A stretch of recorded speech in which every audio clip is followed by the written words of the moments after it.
我们来拿一点枇杷花，这2小把，大概是30克。用清水先浸泡半个小时。雪梨我们先洗湿，然后用盐给它搓洗一下，搓掉表面的脏东西，然后用水给它冲洗干净，然后把梨切成小块，把梨心给它去掉。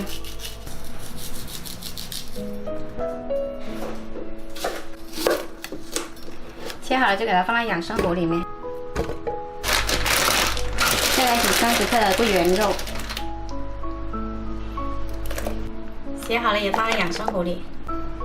枇杷花浸泡好了，给它清洗干净，可以多洗2遍，洗掉它的灰尘。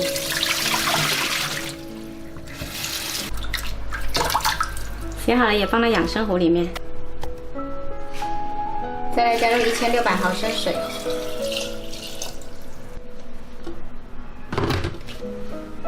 选择花果茶的键开始煮。语音开启。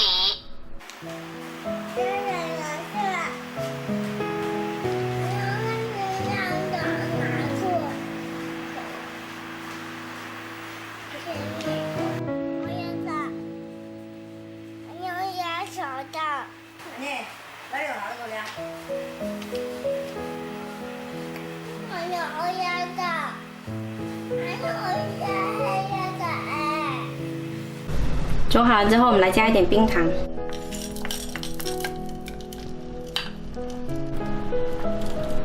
把冰糖搅融了就可以啦。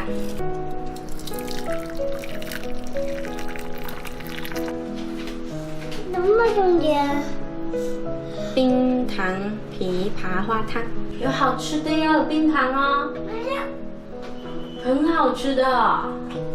我们今天这款枇杷花雪梨糖水呢，喝起来比较滋润。